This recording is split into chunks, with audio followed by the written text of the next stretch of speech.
Hi. Hey, you, Sarah. Morning. How are you? Hi. I'm good. Thank you so much for being so patient with me. No problem. I know it's a lot of new stuff to make this happen this year. Yeah. So, but it's so great that you could be a part of it and that we're still able to put this on. Yeah, absolutely. It's really exciting. Actually, I've never been a part of something like this. I've done many conferences in person, but doing it on Zoom is new. Yeah. I think we're lucky that we had some very tech savvy members of the committee who knew exactly how to make this happen. Wow. Yeah, it seems a little bit complicated for me anyway. I'm not. Yeah, I'm okay with using Zoom. I can host, but to set up the website to make this happen, I think we owe a lot to Rudy, definitely. So I appreciate you screen sharing too. I've tried to do it in the past and it has messed up. So I'd rather just be safe and have you do it. If that's Yeah, okay with you. that's fine. Okay. And I'm assuming that the PowerPoint will be the whole entire screen. Is that how it works? Yes, I can do that. Okay.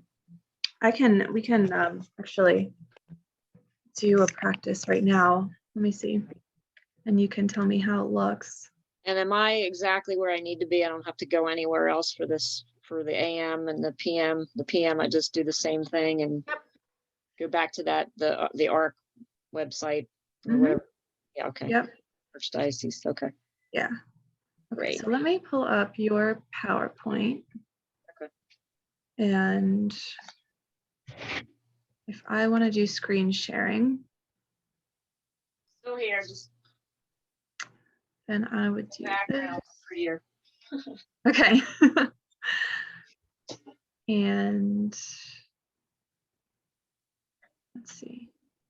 Although I guess they won't be seeing me anyway. I don't know. Show.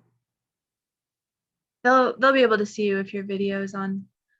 Okay, so this is full screen for you, right? Can you see the PowerPoint? I can see the PowerPoint and you and me. Is that how it's supposed to be? Yep. Okay. Yeah. Yep. Okay. Perfect. That's great. Yeah. Good. Thank you. And I'll just say next slide, please. Yeah, that's great. Okay. Awesome. So Doug texted me to make sure I could get in, but I didn't text him back. So they'll see me soon enough. Yeah. All right, so And this starts then right at 10:30 for the first presentation. Is that right? And then what's the order again? It's is it Doug first or the other guy? let me see. I've got Doug, then Nolan, then you, and then Steven. Who was the second person? Nolan. Nolan, that's right. Mm-hmm. And then how does the after the four of us are done, then it goes right to the Q&A, is that right? Yeah, it sounds like that's what Doug was saying to me. And I guess that will just last as long as it lasts, and then we break for lunch basically, and then come back later. Okay. Yeah. And, So I will help keep time. So yeah, we'll close around 11:40. I mean, if we're done before that, that's okay. But I'll just keep an eye on time. And then come back around 12:20, I guess. Or no, wait a minute. What time does it start in the afternoon? Afternoon starts at 12:45. Maybe come in around 12:40, something like that. Yeah. Okay, great. Hear me. All right. Hi, Hi, Doug. Doug. Good morning, Peg. Nice to be you, Sarah. Hi. Nice to see you. Thanks for your text, Doug. I didn't text back because I knew I'd see you soon. Yeah, wow, what a phenomenal keynote speaker. He was so good. Oh, I'm sorry I missed it. Well, it's recorded actually, so I think you should be able to watch it back if you like. Just go back to the website, I guess, and we'll be in there. Okay. Yeah, they'll be shared at some point. Awesome. Oh, good. I definitely want to distribute it to our parish. Yeah. Yeah, I think I was a little busy this morning, so I only got to half listen. So I'm definitely planning on going back and catching that. So Doug, I've made you and Peg are both co-hosts. So if you want to do any screen sharing, you'll be able to. But I can also share if you like. But as a co-host, you should have screen sharing permissions. Yeah, but we're gonna try to use screen share ourselves here. All right. So, and we'll be recording this session too. Actually, it's currently recording. I don't want to pause it because I'm afraid I'll forget to restart it.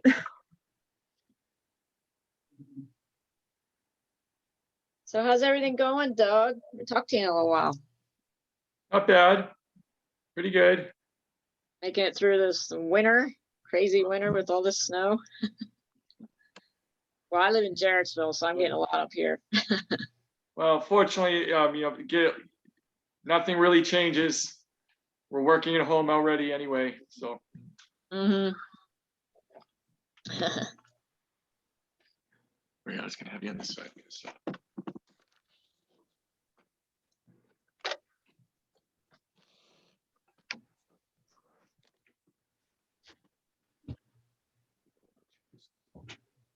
How many people are you expecting for the entire conference? You know what? I have not seen the registration list, so I'm really curious about that myself. You know, in-person years, we get around 300. So I don't know if we'll get less or more this year. Wow, that's fantastic. Mm-hmm. So this one goes first. So Sarah, just in case there's any technical problem, I guess just click out and try to get back in, and Yeah. hopefully not that wouldn't happen at all, or at least while, especially while I'm presenting. I hope not.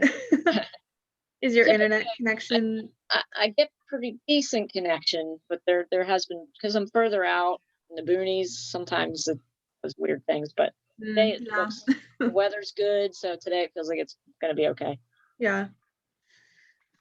Sometimes turning the video off helps, I know, with like a better audio connection. Oh, if it starts to happen, maybe I can click out of the video and stay on audio and keep doing the Mhm. presentation. I'll remember that. Okay. Yeah, sometimes it's just like an overload of too Yeah. much. And if sometimes it freezes too. Mhm. And I don't know, like if it freezes if I freeze here, if everybody freezes, I wonder if you're seeing what I'm seeing, or if I don't know. I wonder the same thing. But well, hopefully everything go real smooth. Yeah, so far it seems like the connection is working well. Yeah, it does. It does. There is a way. Yeah. Audio rename.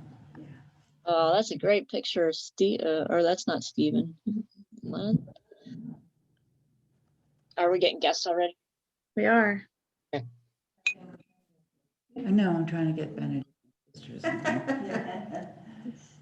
I guess we should mute until it's our turn, huh? Okay. All right, and then you need video. You want me to start the video? I can. Okay, it looks like Stephen and Nolan are both here. Yeah, I'm trying to figure out how to get the camera on. All right.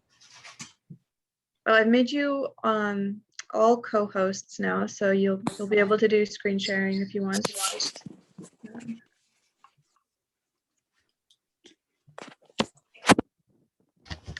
There we go. Yeah. Great. Good morning. Hey, Steven. Hi.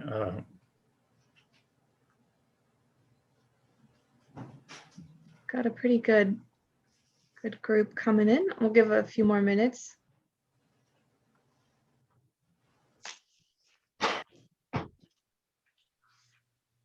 So I guess to start, once everyone is in, I'll give an introduction. I'm going to direct people to the online evaluation form, and then I'll introduce all of you, and then you can take it away from there.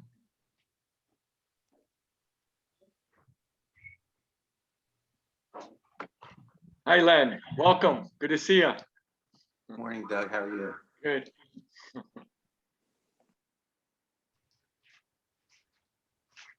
Nolan, Hello, good morning. good morning. Good morning, Doug.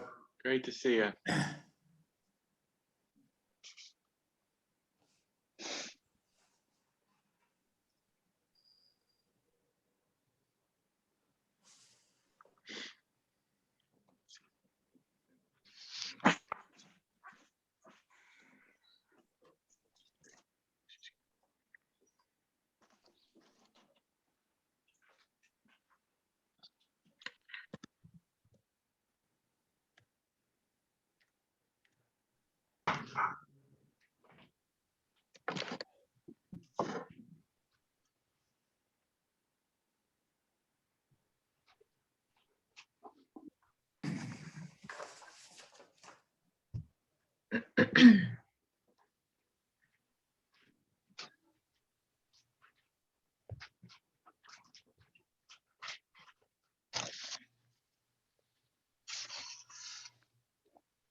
We'll just give it one more minute to see if anyone else pops in, and then we'll get started.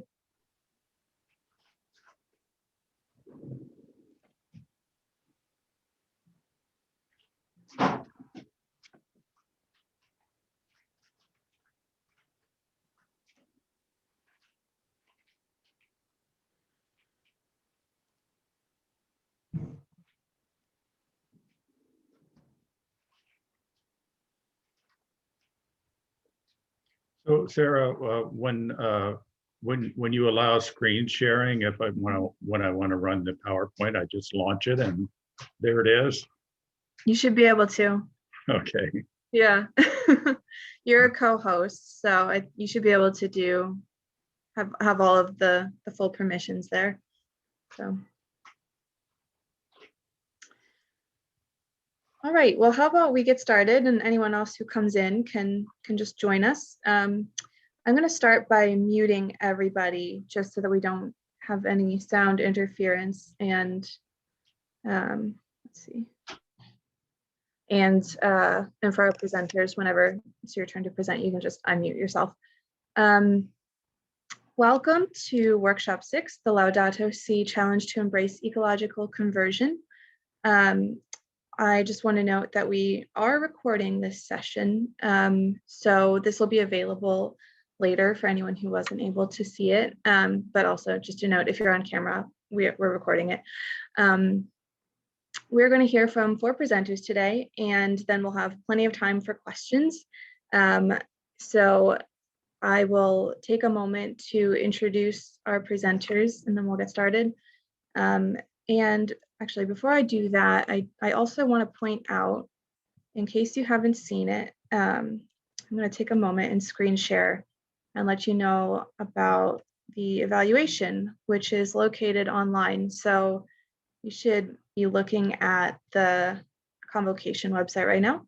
So if you go to the top tab here, virtual convocation, and go to the evaluation, this is how we're going to do evaluations this year. So you'll be able to fill it out and then submit it. Just make sure you submit at the end of the day, because once you submit, you won't be able to edit. So without further ado, let me introduce our presenters to you. First, we'll be hearing from Doug DeMeo, who has served as Pastoral Associate at Our Lady of Mount Carmel in Essex and participated in a variety of ministries, including Catholic teaching and faith-based investing.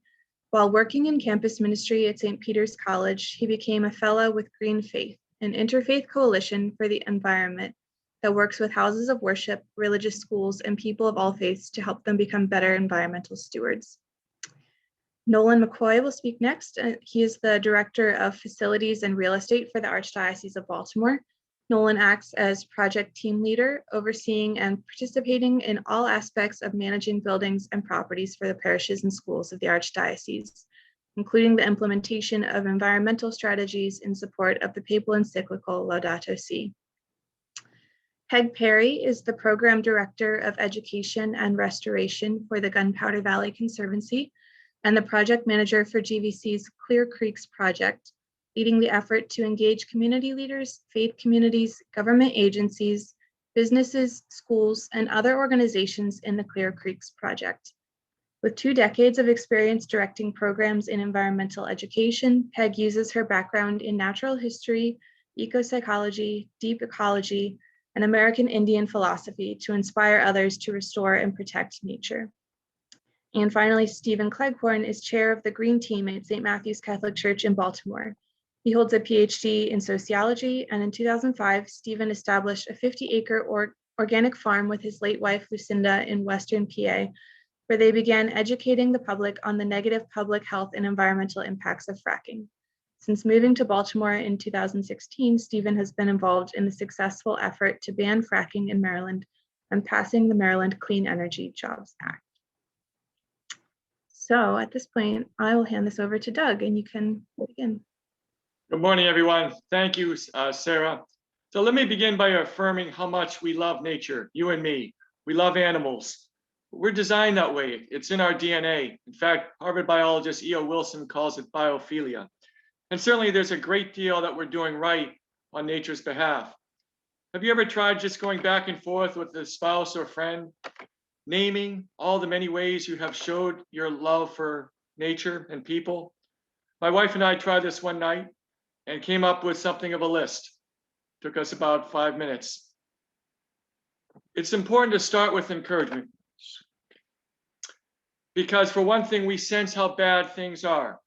The high extinction rate, high loss of biodiversity, and a dashboard with screaming signal lights for climate and weather patterns out of control. Studies of the earth and society make it all too clear how rapaciously industrial and consumerist culture have been destroying Earth's living systems, its carrying capacity, and ability to regenerate, while distributing the goods of the earth in viciously unequal ways. This is the first and third chapters of Laudato Si. What's happening? and why it's happening. We also need to inspire and encourage one another because we know deep down that we are relational creatures, fully dependent on God's nourishment in and through creation and community, in and through ecosystems. Our minds and our hearts and our bodies depend on God's presence. And all the elements of water, soil, earth, birds, insects, flowers, trees, and so on. We acknowledge how intertwined everything is: earth science and good economics, natural beauty and social health, environmental justice and peace. This is what Pope Francis means by integral ecology, and it is essential for the flourishing of life. Pope Francis devotes his concluding chapter in Laudato Si on creation, spirituality, and education toward what's needed for believers to live integral ecology. And so while we are doing a lot of good things in our homes, in our personal lives, we need to up our game. We need to take ecological conversion to the next level. We need to be strategic. Creation care cannot be limited to household stewardship practices like turning off lights, conserving water, even installing solar panels, as awesome as all these activities are. In a recent Franciscan Action Network call to action that Steve had sent me, Franciscan Brother Edward spoke about 3 levels of ecological conversion. Lifestyle, alluded to, but even more important or just as important, 2, institutions, and 3, systemic change. Our parishes and our schools are institutions, and through our consciousness as voters and active citizens, we represent the possibility for systemic change. Steve Cleghorn will address this in a little bit. But right now, I want us to consider 2 basic approaches for how ecological conversion happens at the parish level, both bottom up and top down. Parishes with strong green teams, like at St. Ignatius and St. Matthew's, build a culture of creation care in their parish. A great deal of stewardship practices and/or environmental justice advocacy happens at the grassroots level, especially through creation care teams. But another approach, with or without strong grassroots support, is when you get lucky with the powers that be and things fall into place. For example, energy audits and structural improvements, say with HVAC systems, or ecological grants for building rain gardens, basecaping, and microbial retention beds. Now, this is what happened at our parish between 2018 and 2020. We had a parishioner at the right place at the right time, and our parish and schools landed back-to-back grants, each close to $100,000 from the Chesapeake Bay Trust. In 2014, one of our parishioners, Dr. Rita Kirk, awesome dentist, who sits on the OLMC school board, also a member of the steering committee for Gunpowder Valley Conservancy, because she received their services in her neighborhood association. So GVC in the steering committee meeting was talking about how luckily they received a grant for faith-based institutions. And Rita raised her hand and says, well, I know just the perfect place, our parish, our schools. She's on the school board. So as she approached the president, Mr. Larry Callahan, and he was excited about these grant opportunities, but he wanted a cheerleader. So we recruited a young man who's the athletic director, Alex Broski, who is a perfect go-between between the students and faculty and our parish. So we got them on board, and they approached our pastor as long as the grant money was available and we didn't have to spend any money from we were in. All this good stuff happened on our properties simply because Dr. Couric was alert, and she was outstanding in networking. Now that's a lesson for all of us, to be alert, open, and creative about our networking. Actively looking for creative opportunities for promoting integral ecology. Peg will speak a bit more on rain gardens. Now at the archdiocesan level, we need a holistic approach, incorporating both bottom-up and top-down approaches or strategies for implementing ecological conversion.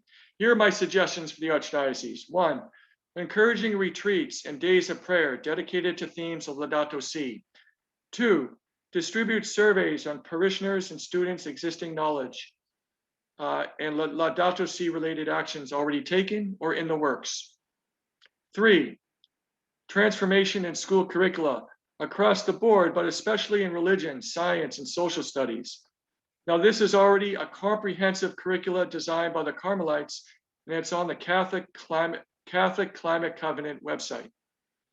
4, it's interesting, the Mr. Morris is from the Atlanta because they're doing tremendous good on the ecological front. They created an archdiocesan action plan working with the University of Atlanta. Can't we do the same right here in Baltimore? Working in collaboration for research with, say, Hopkins or University of Maryland to offer comprehensive suggestions for action on many levels, ranging from easy to difficult.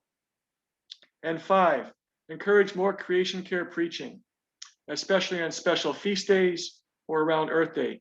Now, all of this information is right there in the Catholic Association of Diocesan, Ecumenical, and Interreligious Officers found on USCCB. You can find a lot of important documents also on the Catholic Climate Covenant. In conclusion, friends, this is no easy challenge. We find ourselves up against centuries of cultural inertia, working against finding God in nature and the economy, in which people and planet have been seen as far less important than money and convenience. Let us just pause to appreciate the challenge of this inertia. But guess what? The Holy Spirit is on our side, and what's gaining momentum is the movement to create ecological systems of integration, resilience, and profound beauty. And yet we need renewal at every level, especially in our homes, churches, and our governments. Fortunately, we have excellent leadership in the Baltimore Archdiocese. So I will now turn it over to the Director of Buildings and Real Estate, Mr. Nolan McCoy. Okay, thank you, Doug. Good morning, everyone. My name is Nolan McCoy, and I'm with the Archdiocese of Baltimore. I work for Archbishop Laurie, and I've been in the role for about 18 years. And I work with a very small staff of about 4 project managers who go out and assist all the parishes and schools with facility management, construction, leasing, buying, and selling of real estate. And one of the things that we were asked to do, it actually started under Cardinal O'Brien, was to put together some programs that would help the church manage its huge infrastructure and portfolio so that we were more focused on conservation, reducing our carbon footprint, taking care of the planet, and following the teachings of Laudato Si. And so what I wanted to do this morning is just kind of give you a brief overview of some programs that we're working on that are in place today, things that we're trying to do to help parishes and schools minimize their carbon footprint and take care of our planet Earth. So just so you have a appreciation for the magnitude of what we have 211 campuses in the Archdiocese of Baltimore, and that on those campuses we have about 1,300 buildings, and a building can be anything from a large high school to a church to a rectory, and that adds up to about 7.5 million square feet of space. And so back in 1999, when the utility companies deregulated energy, we formed an energy co-op, and the co-op is voluntary, and all Catholic institutions are eligible to participate in the energy co-op. And what we do is we get letters of authorization from each of the locations who want to participate, and we pull their utility data to look at how much energy they're consuming. Then we aggregate all those energy requirements, and we go out on a cycle, and we competitively bid out the procurement of energy. And we have almost 100% success in our energy procurement program. So we have a strong relationship with Constellation Energy. And back in 2016, we started a joint venture with the Archbishop of Baltimore and Constellation. And we constructed our first 4 megawatt solar field, and it's located up in Perryman, Maryland. It's on a 30-acre piece of land that we lease. And the solar field went operational in 2016, and it generates enough power to supply, it has enough energy to feed the 2 cathedrals. We feed the Basilica of the Assumption, Cathedral Mary Our Queen. We feed the Archbishop's residence, the Catholic Center, and then we have all the high schools. We have Curley High School, Spalding High School, and the Holy Angels campus, School of the Incarnation are all on this solar field. So 100% of the power that's used in these buildings is generated at this solar system that the Archbishop basically owns and leases from Constellation. And we, through the law of virtual net meter aggregation, we assign that power to those buildings. So those buildings operate on 100% solar energy.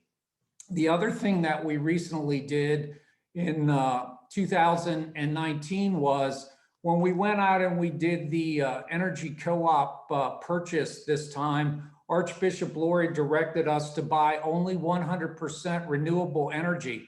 So every one of our parishes and schools in the Archdiocese of Baltimore are buying 100% renewable energy.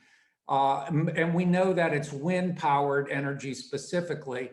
And each one of our locations in the co-op, again, almost 100%, have been provided with something called Green E renewable certificates that certify that the energy that powers our churches and schools is generated is not using any carbon-based products, and it's all renewable. So that's a really important step. Just to give you a order of magnitude, we buy roughly $2.6 million worth of electricity as a diocese every year, and the energy co-op is trying to make sure that we again reduce our carbon consumption. The other thing that we're doing is that now that we have the authorization to look at everyone's utility data, we are twice a year now. We also know how big each building is on a square footage basis. So we run an analysis to see who are the highest efficient locations, and we can rank them down to the least efficient locations to measure energy consumption on a square footage basis, which is a really, really powerful tool. So you can find out, these parishes are at the top. They're really lean, they're really efficient. They've done LED conversions, they've done energy audits, they've done a lot of the things that they need to do to reduce their energy consumption. And then we go to the bottom of the list and we can see those locations which are least efficient. And then what we do is we work through BG&E. They have an audit program, and Constellation has an audit program. We send out, if the parish or school wants us to get involved, we send out auditors to help the locations do audits of their energy consumption and try and identify why their energy loads are so much higher than those other efficient ones. And we help them through a program called Efficiency Made Easy. It's called EME, and it's a financing tool that allows a location who doesn't have the money to afford to do energy retrofits. Constellation will advance the cost of the improvements with the location, and then they repay Constellation through the energy savings and the economic savings they achieve through the reduction of power and resources. So that's a brief overview of the energy co-op and our energy management strategy. I also wanted to talk about just a few other things that we have going on. I do work very closely with a guy named Jerry Lawson. He's with the Environmental Protection Agency, and they run a program called Portfolio Manager. And Portfolio Manager is an online tool through the Environmental Protection Agency that allows locations to benchmark their carbon footprint against other similar organizations in their exact zip code. And we have workshops with the business managers of all the parishes and schools. We've had Jerry Lawson and the EPA come in, make presentations about how they can start to manage their energy through entering the data, looking at how they compare to others in their peer group. So that's something that we have in place. And then I just want to go away from energy and just talk about a couple other things. So whenever we do new construction in the Archdiocese of Baltimore, we have a standard now that we are expecting parishes and schools to build their new facilities to at least a LEED Silver standard. LEED is Leadership in Energy and Environmental Design. It's one of the standards that is in the community to allow them to manage energy efficiency, water efficiency, transportation. And so we do that with all locations now. When they want to build or construct or renovate, they have to make it LEED. The other thing I just want to give you a brief update on is that we have a partnership with the Baltimore Tree Trust.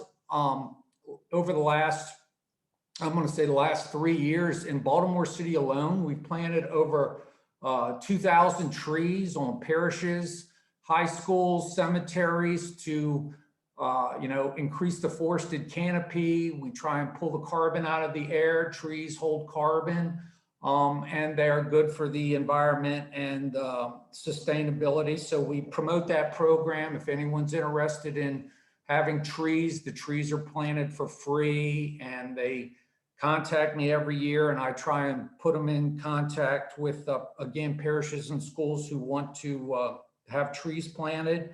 And I heard Doug talk about bioswales and my rain gardens.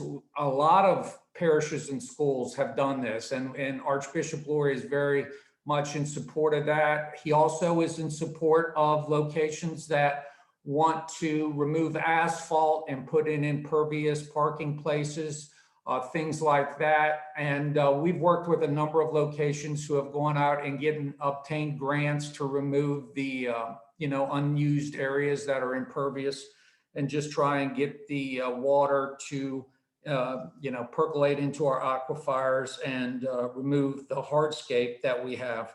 So those are 3 programs that I'm involved with that we try and do from the Archdiocese standpoint. I've been encouraged by working with Doug and Steve. They've taken a real proactive role in trying to coordinate these information sharing sessions. I think that some of the things that Steve talked about, encouraging retreats, surveys, transformation in curriculum. He did provide me a copy of the Atlanta Action Plan on Laudato Si. It's a very powerful tool. I've encouraged him to reach out to Johns Hopkins and University of Maryland and see if we could develop something similar here in the Archdiocese of Baltimore. And then creation care preaching are all just wonderful things that we need to do. And with that, I will say I've concluded my brief presentation on things that the Archdiocese is doing to help us to be good stewards of our common home. And I will flip it off. I believe it goes to you at this point, Steve. No, actually, I think it goes to me, but it doesn't Oh, matter. I'm sorry, Peg. I didn't know. I haven't met you previously. Okay, Nolan, does Thank it matter? you. Sarah, do you want me to go ahead? Go ahead. Okay. Let me pull up the PowerPoint for you. So hi, everybody. My name is Peggy Perry. I'm the Program Director of Education and Restoration for the Gunpowder Valley Conservancy, or GVC. Before I represent the GVC officially, I would like to take a few moments to share a little bit of my childhood story. Next slide, please. As a child, my beloved mother on the left, a devout Catholic and mother of 12 children, taught us all to love and cherish all of God's creations by her daily example, from saving bees and spiders by gently taking them out of the house and back to nature, to planting beautiful rose gardens, to saving and adopting stray cats and dogs, to watching the beautiful sunsets while we prayed together on our porch, or to allowing us to help my mother's sister, a wildlife rehabilitator, to heal injured birds and animals. From these experiences, I learned that all life is sacred and interconnected in one vast web of life, and that living beings have within them the divine spark of God, our Creator, making us one family. Next slide, please. My mother lived by the golden rule of love and showed us by her example that all life is sacred, to be respected and honored, since God lives within all creations. She taught us to apply the golden rule to all living beings, to our greater family. And she taught me that God calls us to love one another and all life as stewards of our Earth Mother, for our children and for future generations. Next slide, please.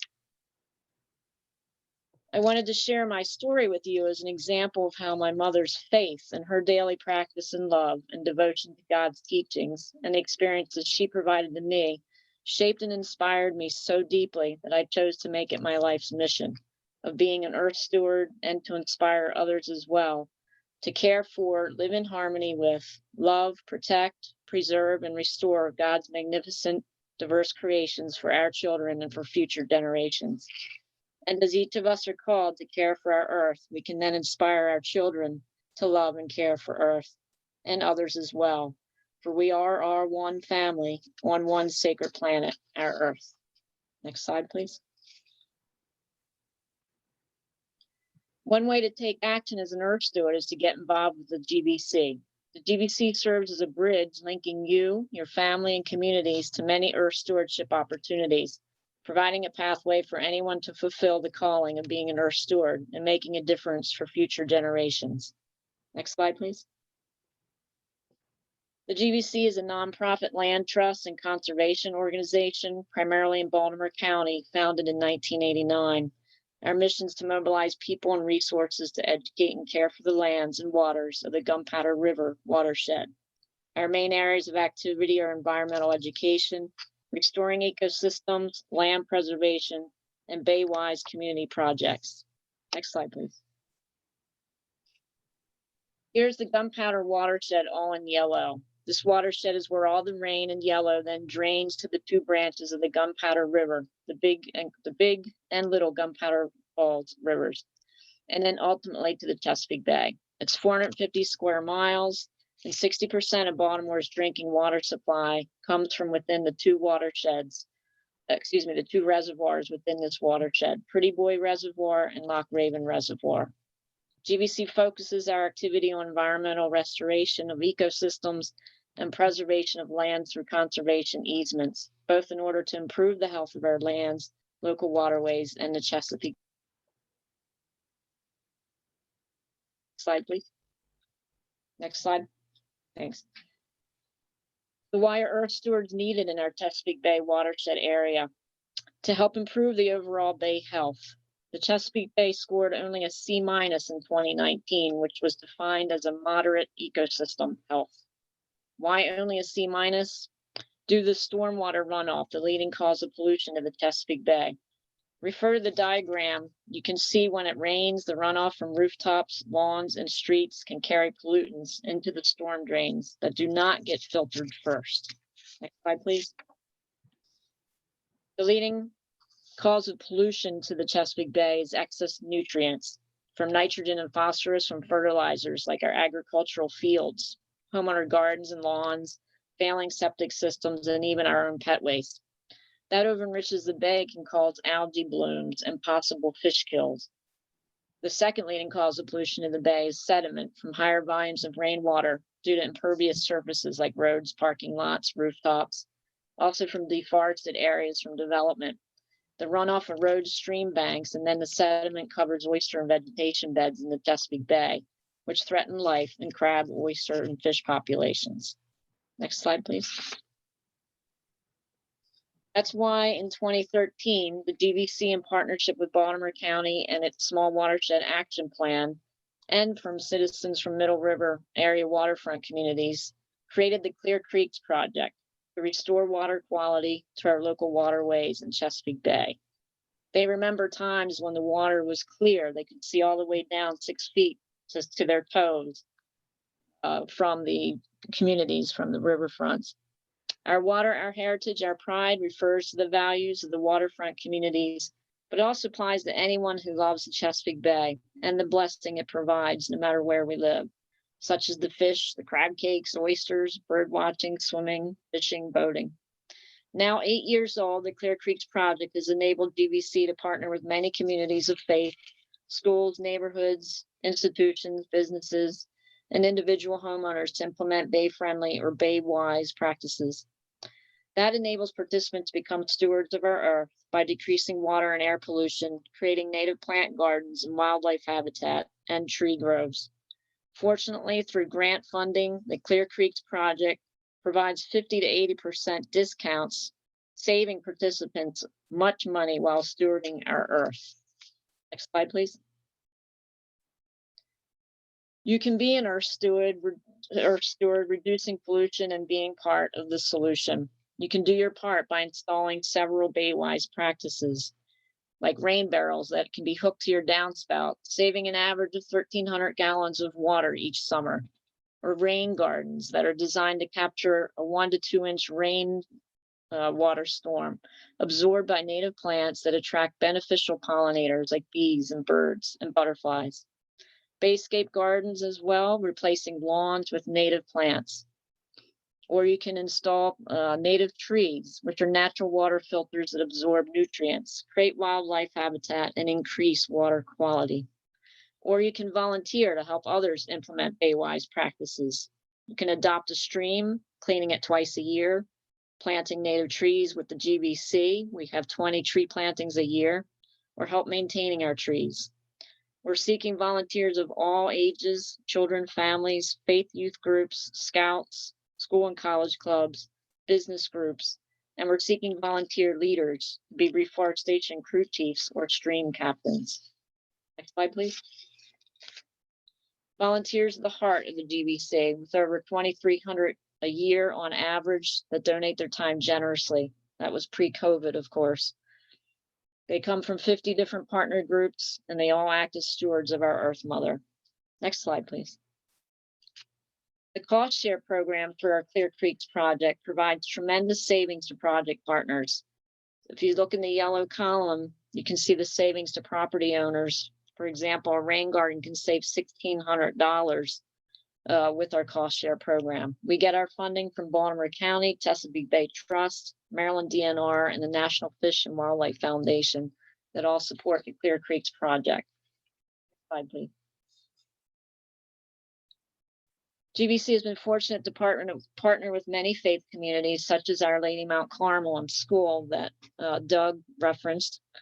GVC just completed a 2-year Baywise project with Doug in the Our Lady Mount Carmel School and Church, where GVC worked with incredible devoted Earth Steward volunteer leaders. He also mentioned them: Rita Keurig, Alex Burlick, and Doug himself. Each leader contributed many volunteer hours to the success of this project, implementing many conservation gardens, native trees, and rain barrels. You can see the picture on the right is the students working on the Bayscape garden. We also helped to create a design plan towards an outdoor learning and meditation area for the students and parishioners. GVC also partnered with Interfaith Partners for the Chesapeake to assist in developing messaging, such as do unto others downstream as you would have them do unto you upstream, and in training parishioners to become garden keepers to help maintain the gardens. Next slide, please. GVC also worked with HOA communities like Miramar Landing and Middle River, a diverse, underrepresented community. We partnered with another amazing volunteer leader there, Purnell Glenn, and many of his community members, create a community park, native tree groves, many community bayscapes and bioretention gardens, resident rain gardens and bayscapes, a junior green thumbs club, and it was the first HOA in Baltimore County to become Baywise certified. Next slide, please. GVC also installed BMPs at many other faith communities like Maryland Presbyterian Church in Towson, St. Peter's Lutheran Church, St. Matthew's Lutheran, and Zion United Church of Christ. GVC, in partnership with Interfaith Partners for the Chesapeake, will be seeking 10 more faith communities in 2022 and 23 to install more Baywise community projects. Next slide, please. Other ways you can be an earth steward is joining a garden club, support locally grown food, volunteer at an animal shelter or adopt a pet, initiate a collection box at your faith community for environmental causes, make Everyday Earth Day, and take action in the Clear Creeks project. If you are interested in GVC stewardship opportunities and volunteer activities, or a Baywise project on your property, in your neighborhood or faith community, or in receiving a Clear Creeks project presentation, please feel free to contact me or the GVC. Next slide, please. I'd like to close with a powerful quote from Mahatma Gandhi that I try to live by daily, which is to be the change you wish to see in the world. Thank you very much. Now it's time for Stephen Cleghorn's presentation.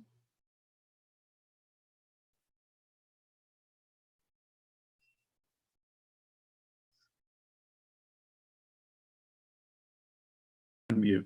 Oh, hi. Okay, I've managed to get unmute. I hope I do better after this. I have a PowerPoint presentation that I'm going to play, but I wanted to mention first that Bonnie Sorak is here with us from Interfaith Partners for the Chesapeake that Peg was just talking about. And so after my presentation concludes, I think she may have a couple of comments too to add before we go into Q&A. Would that be okay, Sarah? All right, I'm just going to try to launch this on screen sharing, and let's see how we do here. It runs itself.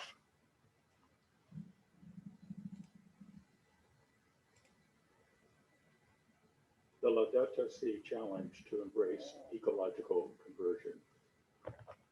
My focus is letting our light shine in the public square, the link between church political action on climate and evangelization.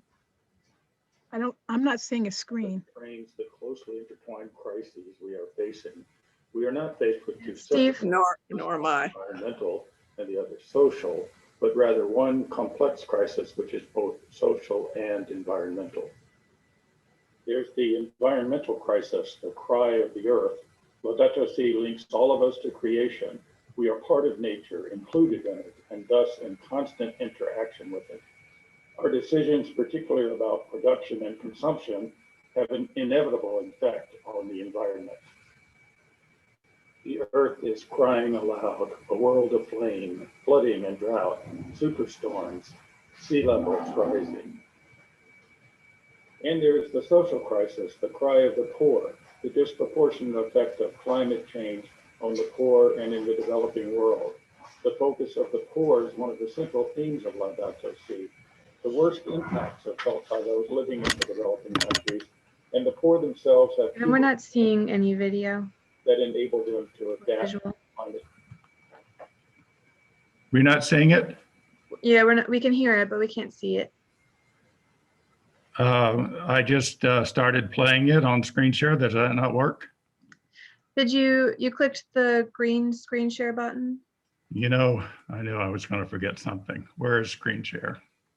At there's a bar along the bottom. Peg, I'll be coming to you for PowerPoint and other kinds of training in the future, okay? Okay, so on mine, I do screen share where? Down at the bottom, okay. Screen share, share. I knew I was gonna leave something out, okay? So now if I start, it should be okay? There we go. Okay. I am very sorry, I had to step away a moment. Slideshow.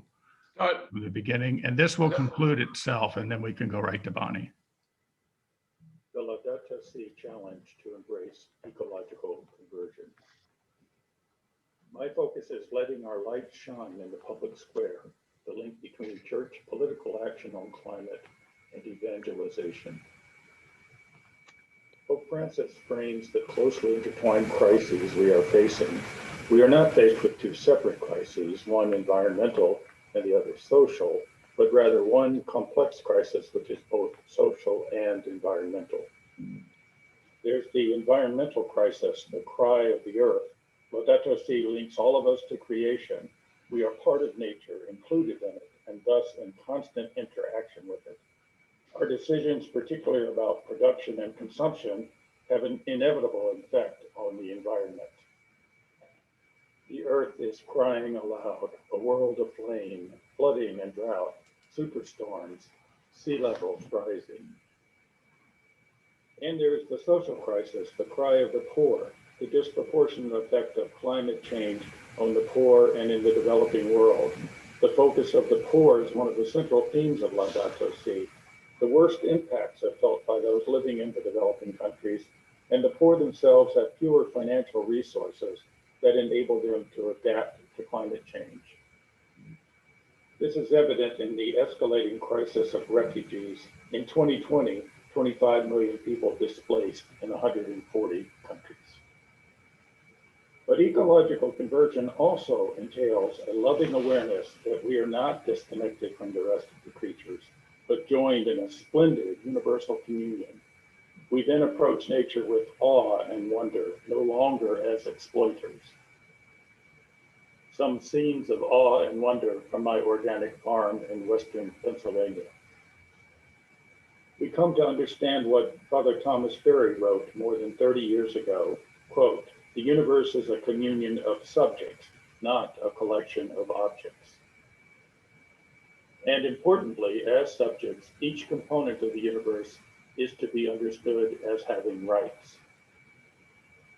And because we have forgotten the rights of nature as stemming from our loving Creator, Berry concludes that, quote, "We might summarize our present human situation by the simple statement that in our times the glory of the human has become the desolation of the earth, and now the desolation of the earth is becoming the destiny of the human." So just how far have we strayed recently from fostering a mutually enhancing human-earth relationship? This far. The majority of the fossil fuel burning has come since the premiere of Seinfeld. The story of the industrial world's kamikaze mission is the story of a single lifetime. The planet brought from seeming stability to the brink of catastrophe in the years between a baptism or bar mitzvah and a funeral. This far, since Laudato Si was published in May 2015, the world has experienced the warmest 5 years since the beginning of the industrial era. 2011 to 2020 was the warmest decade on record. The Paris Climate Agreement goal is to limit global warming to well below 2.0, preferably to 1.5 degrees Celsius compared to pre-industrial levels. We are already at 1.2 degrees Celsius, warmer than pre-industrial levels, and the world is racked by climate convulsions and environmental destruction. The UN warned in 2018 that irreversible climate collapse could begin and not be reversed if humanity doesn't slash global greenhouse gas emissions by 45% below 2010 levels by 2030. 12 years, now 10. We have now entered the decade of reckoning. And lest we forget, while we dither and procrastinate, quote, "Whether we and our politicians know it or not, nature is party to all our deals and decisions, and she has more votes, a longer memory, and a sterner sense of justice than we do," unquote. Wendell Berry. Some hard questions. Can we claim to respect life if we do not act as a church in the public square to take decisive action on the climate crisis? Why should anyone be attracted to a church that stands on the sidelines of planetary destruction? Our Pope in Rome is leading, but are we in the Maryland Catholic Church following. What more are we to do as a church? How are we to respond to the cry of the earth and the cry of the poor? What are we waiting for? We need our Maryland Catholic Conference to prioritize climate action. Climate action should be one of the top 4 priorities of the Maryland Catholic Conference every year. Painful to ask, but almost 6 years since Laudato Si was published, and what do we have to show? Are we inspiring, inviting our children to be a part of a church that truly cares about their futures? We know what to do. Pope Francis has told us there's an urgent need to develop policies so that in the next few years, the emission of carbon dioxide and other highly polluting gases can be drastically reduced, substituting for fossil fuels and developing sources of renewable energy. Maryland Catholics for Our Common Home considers these to be the top 5 priority bills in 2021. The Climate Solutions Now Act, the Transit Safety and Investment Act, the Zero Emissions Bus Transmission Act, Coal Community Transition Act, and the Maryland Environmental Constitutional Amendment. And here are 6 other environmental bills to support. Check out the notes of this presentation to learn about them and write your legislators to support them. Our theme at this convocation is persistence in the march toward justice. Ecological conversion leads us to intergenerational justice, justice for peoples of the global south, justice for climate refugees, and a just transition to new jobs for displaced fossil fuel workers. To accomplish what we must, Pope Francis is interested in a different kind of economy, one that brings life, not death, one that is inclusive, not exclusive, humane and not dehumanizing, one that cares for the environment and does not despoil it. Yet this new economy will no doubt be fiercely resisted. We will have an evangelistic church when we have a prophetic church that speaks truth to those powers not ready to let go of the economy that brings death and injustices. Here's the link between climate action and evangelization. Every time we stand up in the public square and cry out for justice, including climate and environmental justice, and we do it as an expression of the church we love and the faith we share, it is evangelization. It is invitation, especially to young people who face the existential threat posed by the climate emergency. If we do not do this, how do we say to young people that our church is relevant to their lives or call it a pro-life church? So here is our ask of the Maryland Catholic Conference. We want to see major at-scale climate and environmental justice bills robustly supported by the conference and distributed by their action alerts with links that Catholics can use to contact their legislators to pass these bills. Thank you for listening. Now go and make the good news of ecological conversion known to all. Here is how. Okay, I watched that and it was such a downer compared to everything that came before. But it may be the nature of politics, that it's a fight and it's a struggle. And to get even middling bills through the Maryland legislature is very difficult. And I'm influenced by that. And I'm so thrilled to see what everybody else is doing in our diocese and our parishes. And I know that Bonnie Sorak at Interfaith Partners for the Chesapeake is involved on that positive side of things. Let's do something that works. I will say that the presentation you just saw is in the Dropbox and has all of the links if you want to learn more about the bills and get involved. But other than that, I'll just turn it over to Bonnie. Thank you. Thank you so much, Steve. I'm going to attempt to share my screen now.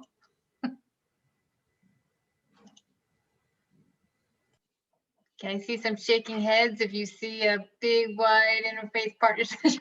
Excellent, thank you. So before I begin, and I don't want to take a lot of time because I know we want to leave, so I'm going to talk really fast, and I'm from Brooklyn, New York, so I can do that. And I just want to say, you know, this is a room full of friends and lots of folks that I know and have worked with. So good to see you here today, and kind of wish we were taking our break in the cafeteria and getting our sandwiches and apples next, but hopefully next year we'll be able to do that again. So for those of you who don't know me, I'm with an organization called Interfaith Partners for the Chesapeake. I'm the Senior Outreach Coordinator for Interfaith Partners for the Chesapeake. And see if I get my slides to advance. Interfaith Partners for the Chesapeake works with faith communities, and what we act as a connector and a translator between faith communities and what we call technical partners or the environmental community. So thrilled to be here today with Peggy. We just spent the day yesterday together looking at some churches together. That's what we try to do, is to bring faith communities together with local partners that can help them to address the problems that are facing us with water. And we focus on specifically on water. Water happens to be in the Bible over 700 times. That's not by mistake. Water is integral to life. So after clean air, we need clean water. So we know that it's really important. And it's important to all faith communities. Caring for creation is important to every faith community has a tenet of caring for creation in some way or other. But what we say is God makes the rain, but we make the runoff. So for those of you who don't know what runoff is, and I don't know, I think I'm preaching to the choir a little bit here today. But so when water or rainfall hits a hard surface like a parking lot or a roof, it catches all the pollutants that are there, washes it into the storm drain, and dumps it out into local streams and waterways, and we end up with a mess. You know, I have 4 boys, would not let them go play in this stream. And what's even more dangerous in this stream is not just the trash that we see, it's the E. coli and pesticides and things like that that end up in that water that we can't see. Oops. Plus, the water's hotter than it used to be. We think the Pope is a rock star. I've seen this quote already quoted here today, so I won't spend time. I know you know it, but this is not just one environmental problem and a social justice problem. It's all a problem together. And when water is threatened, who gets hurt the most? These are some examples of where drinking water has been threatened. And, you know, the poor folks in Texas right now are living through this right now. When you don't have water, everything in your life is challenged, and it's the poor people who can't pick up and move and recover from these devastating events, whether they're environmental or man-made. We don't have to go far to see the effects, the ravages of stormwater. In 2016 and 2018, right in Ellicott City, in Howard County and in Baltimore City, we had devastating floods, loss of life. We had lots of property damage, and we're still recovering and trying to figure out how to recover from that today. So definitely social justice prevails in the work that we do. And again, one of our other favorite quotes is already said today. What we say is, do unto those downstream as you would have those upstream do unto you. We have lots of resources that are available on our website to help you and your ministries to do this. 2 of them are about, a lot of people don't even know what environmental justice or social is. So we have some handouts and that you can share electronically. And then it's been mentioned already, what can I and my faith community do? We break down the programs that we have into 3 different categories. We call them forming, caring, and going forth. Forming, or just raising awareness, getting people to understand. And I know that the people in this room, you know, we live and breathe this all the time. It's still news to some people. So we have to bring that message and educate people and bring them along. And then once we have them and they understand what the problems are, is getting them to take action by caring, by planting those trees and doing the stream cleanups and things like that. And then going forth was also mentioned, and I know, Steve, I know it's really hard to work on legislation to go forward outside of our faith communities into the neighborhoods and into even the legislative realm. But we do this through a tool that we call the menu for action. In each area where we work, we've worked with the local municipalities and non-government organizations to come up with lists of activities and things that we can all do together to support a faith community. So if it's on your menu for action, we have partners standing by to help you to carry out these activities. One of the first steps we ask our green teams and congregations to do is to sign the IPC Partner Congregation Pledge, to take a public stance to say, we are going to care for creation. And once you do that, you end up with a little pin on a map on our website so that people who are looking for a new congregation might move to the area or just not happy where they are. You'll have a pin on the map. And if they're interested in environmental work, they'll be able to find you. Upcoming, we try to have some out of the box packages that you don't have to, we try to do the work for you. So coming up, we're having a Partner Congregation Pledge celebration. We're starting with an environmental justice film screening called Earth, Water, Woman. This will be on Earth Day. So if you haven't already planned your Earth Day activities, we hope you'll come that night and we have a whole movie kit that we provide to you. You can watch the movie ahead of time, have a discussion group, and then come and listen to the panel and celebrate having signed the Partner Congregation Pledge. I know it's a little bit late for this year, but just wanted to make sure that you're aware for next year. We do produce a Lenten calendar every year with environmental themed things that folks can do during Lent. We also have this in Spanish. So for those of you who have large Spanish parts of your congregation, we have that available too. We're just working now. They're being unveiled as we speak. I know, yes, we want to work on legislation, but we want to help people to make individual behavior change. And so we are working on toolkits to help folks give up 1 of 5 different types of behaviors that they can do at home. Reducing single-use plastics, planting and caring for a native tree, planting and caring for a native garden, eating less meat, and then using a clothesline or a dryer rack instead of their regular dryer. We have the similar issues that we're following at IPC. We have these 5 issues that we're following this legislative session as well, and that there's some information on our website there too. We have our Faithful Green Leaders training, and I see lots of graduates here today. So, but our next training, we just finished one this week. We'll do it again in June. And that is something that even if you have a team at your congregation, when you're trying to build your team, now that things are virtual, they can come in June and join us for the new folks on your team. Oh, let me go back for just a second. We also have our learning labs that are the first Thursday of every month. This coming March 4th, it'll be on telling an inspiring story. So learning labs are recorded. So if you can't come in person on the Thursday night, you can always access the recording of those sessions on our website. And oops, there we go. We have One Water Partnership, which is a network of networks. So we try to get congregations that are in an area to network with each other. So because it's more hands make lighter work. And so we have One Water Partnership networks right now in Baltimore, Anne Arundel County, Harford County, Howard County, Lancaster County, and Wacomico County. And we're always looking to add more. So if you're not in one of those areas, if you sign our partner pledge, if we get enough congregations in one area, we'll start a One Water Partnership hub there too. The next program that we have coming up is an environmental justice film series. The next installment is on From the Ashes, which is about transitioning from the coal industry. So that's on March 18th at 7:30 p.m. We'll have the panel discussion. That movie is available now, and once you register, you'll get the link to be able to watch and share that with your congregants.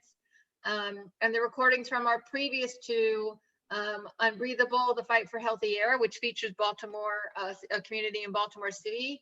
That panel discussion is available. And I see Kathy Gross on here.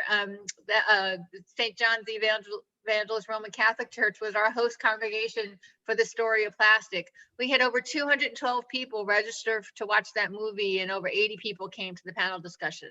So shout out to Kathy and all the great work they did at St. John's to get that going. We also have a Vacation Bible School curriculum that's focused on clean water called God's Water Heroes. We've had congregations do this as traditional vacation Bible school, the 5 weekdays during the summer, but we've had congregations also offer this for 5 Sunday school lessons or to do intergenerational work within their congregations. I'm going to stop there because the rest of my slides were about stormwater management. Peg covered a lot of this. I wasn't sure, but sometimes, we talk about cisterns and rain barrels. People don't even know what they look like. So that there's a picture of some conservation landscaping and rain gardens. There's a picture of those.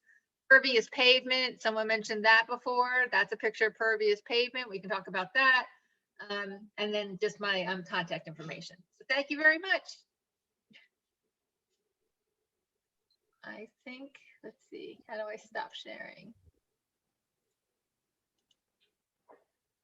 At the top of the screen, there should be a stop share button. Yeah, I got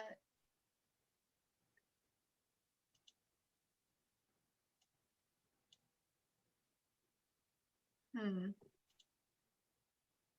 Actually, I can do this. I got it. You got it? Did you There we go. understand? Great, thank you. You're welcome. Thank you, Bonnie.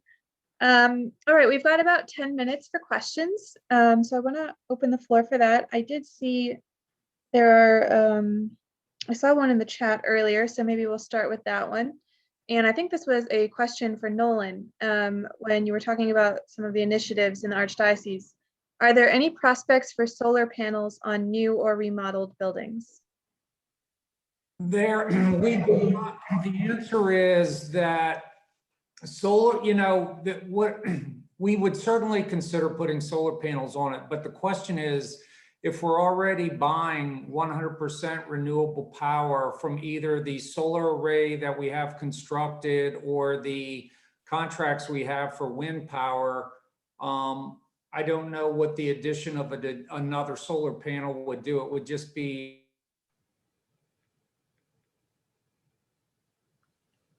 print any further than what we've already done. So that's my thinking on it. Thank you. Michelle, did I see you raising your hand? You can, Yeah, thanks so much. Yeah, I had a question. I also put it in the chat box. I think this is a great convocation and this is a great talk about environment and climate action. But some people on this in this work group, this conversation, know that at St. Matthew's we've really been trying to figure out ways to build more synergy, particularly with youth and involvement of our youth groups. It seems to me that when we're talking about all of these amazing technical things, young people who might be considering a career in engineering or some other technical field could really be inspired by this, not just because of their devotion to their church or to just to God, but they may be inspired to see the potential for working on clean energy and clean jobs. There's also a lot of people who are looking at food justice and looking at ways to access food. There's a group, I think, in Baltimore called Food Rescue Baltimore. I think they would, all of these groups coming together under an umbrella that also recognizes environmental justice would be, I think, really powerful. I think one of the speakers mentioned some potential links with Hopkins and University of Maryland. What about Morgan State and bringing in the HBCUs in the state?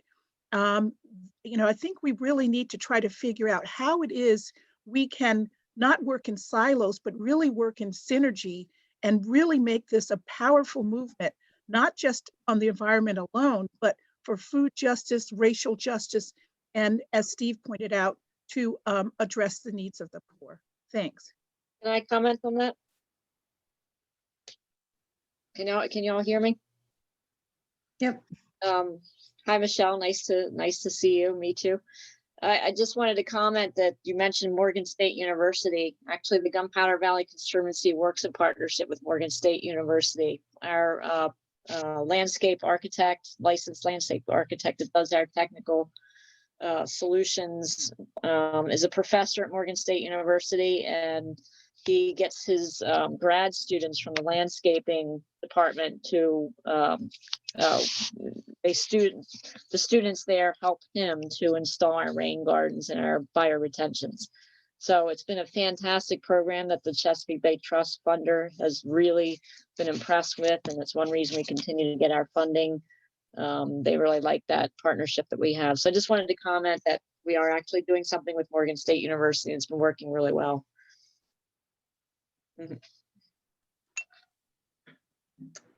I see Kathy has a question. Not so much a question as a comment.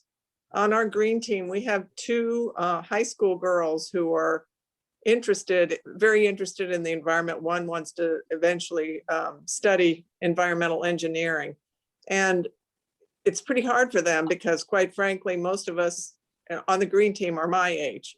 But they persisted and they wanted to start, and they are in the process of starting an Instagram account for our green team, because we need to find other ways of reaching young people, because I think they use social media, and the problem is most of us who are older don't.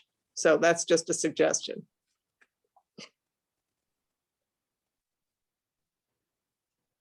Thank you.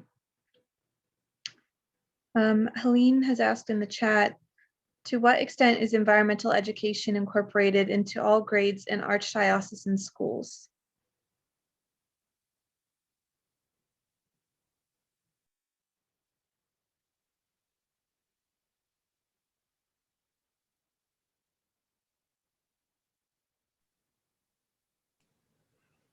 I don't know if anyone has the answer to that question among us here today. I was about to say, I don't have any idea about what we teach in our Catholic schools about environmental education. I don't have any visibility on that. I just don't know. I would think it should be part of the curriculum. I don't think it's part of the CCD curriculum either, because we're trying to work on that, but it's difficult when the curriculum is all planned out already and there's not enough time to have them squeeze in something else. And that's what it's seen as, squeezing in something additional. Right. My children went to the Archdiocese schools, and my recollection is it was limited to Earth Day. You know, they had some Earth Day announcement project, maybe. That's about it. I'm very interested in this question, and I sent a voicemail to the coordinator of curriculum in the Archdiocesan schools. I haven't heard back yet. I'm certainly going to follow through. Talking with Alex Brilski, they were able to receive the curriculum package from the Carmelites, the full Laudato Si comprehensive package.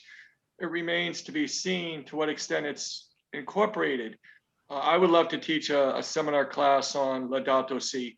But I'm told everything, and I think Mr. McCoy already alluded to this in terms of properties and management, that it's kind of a school by school basis. That's why one of the things I think is so important is that we create a holistic approach, integrating what's happening at the local level and also systematically from the top down.